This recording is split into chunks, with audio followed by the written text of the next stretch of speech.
I am Amy. My student number is 1.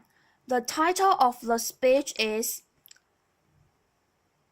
The Enchanting Music of Sign Language. I'm a freshman at NCUE. Piano, P, is my favorite musical symbol. It means to play softly. If you are playing a musical instrument and you notice a P in the score, you need to play softer. 2 Ps, even softer. 4 Ps, extremely soft. This is my drawing of a P tree, which demonstrates no matter how many thousands upon thousands of Ps there may be, you will never reach complete silence.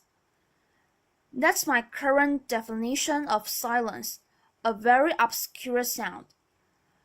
I'd like to share a little bit about the history of American Sign Language, ASL, plus a bit of my own background. French Sign Language was brought to America during the early 1800s, and as time went by, mixed with local signs, it evolved into the language we know today as ASL. So it has a history of about 200 years. I was born deaf, and I was taught to believe that sound wasn't a part of my life. And I believe it to be true. Yet, I realize now that that wasn't the case at all. Sound was very much a part of my life, really, on my mind every day. As a deaf person, living in a world of sound, it's as if I was living in a foreign country, blindly following its rules, customs, behaviors, and norms without ever questioning them. So how is it that I understand sound? Well, I watch how people behave and respond to sound. You people are like my loudspeakers and amplify sound. I learn and mirror that behavior. At the same time, I've learned that I create sound. And I've seen how people respond to me.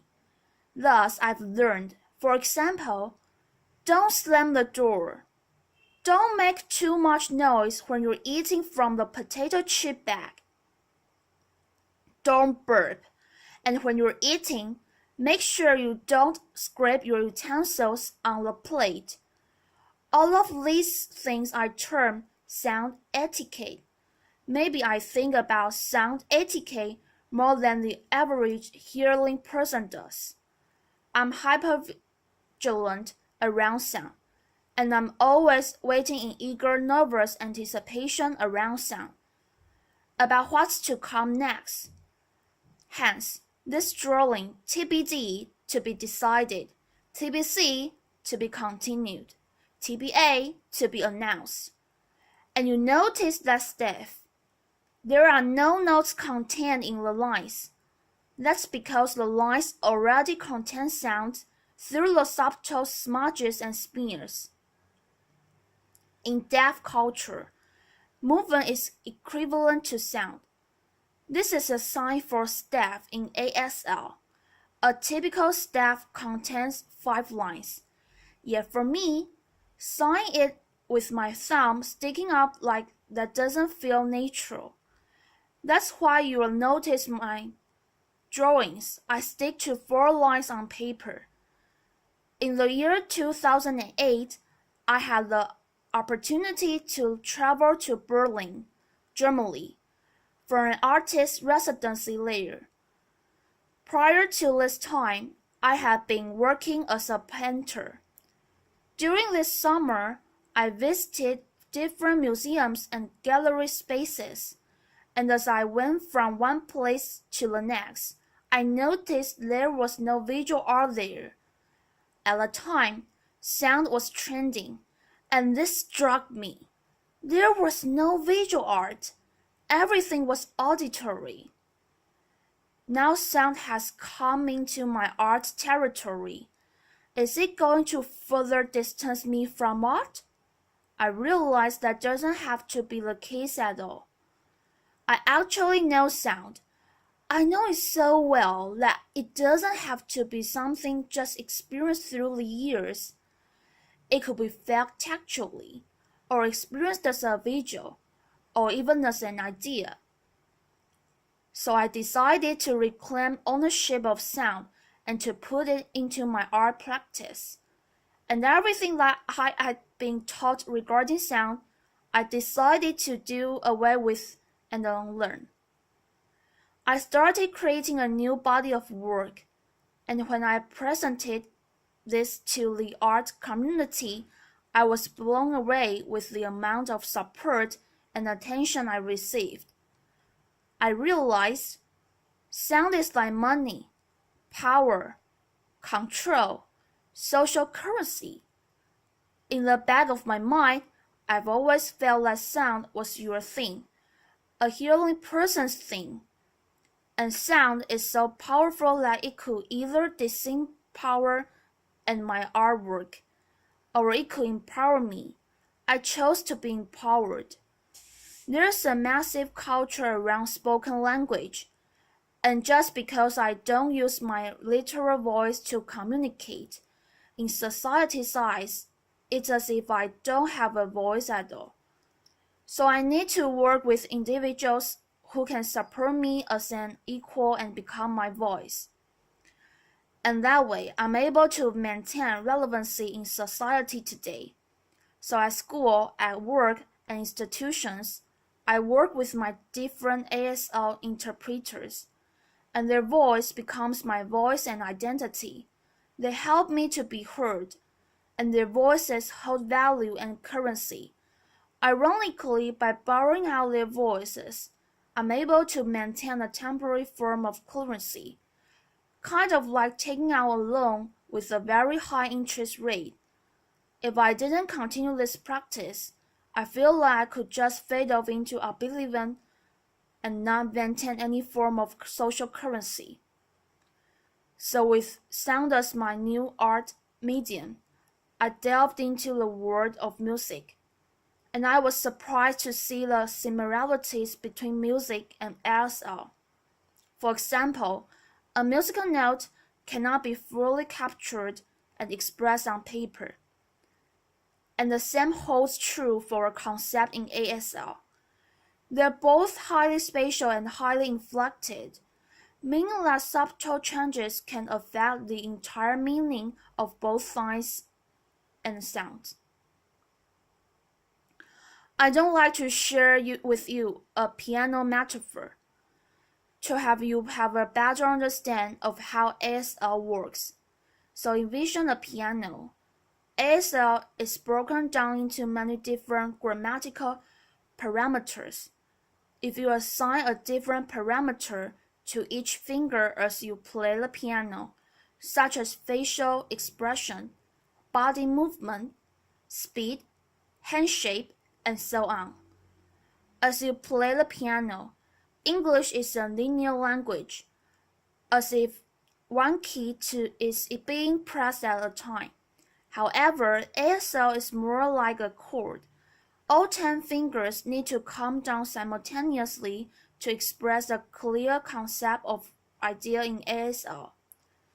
If just one of those keys were to change the chord, it would create a completely different meaning.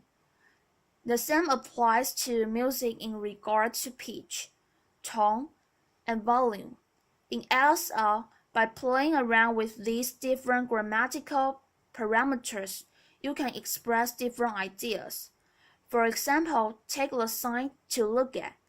This is the sign to look at. I'm looking at you, staring at you. Oh, busted. Uh-oh, what are you looking at? Oh, stop.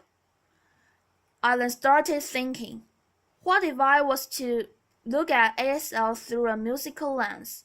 If I was to create a sign and repeat over and over, it could become like a piece of visual music. For example, this is the sign for day. As the sun rises and sets, this is all day. If I was to repeat it and slow it down, Visually, it looks like a piece of music. All day, I feel the same holds true for all night. All night. This is all night, represented in this drawing. And this led me to thinking about 3 different kinds of nights.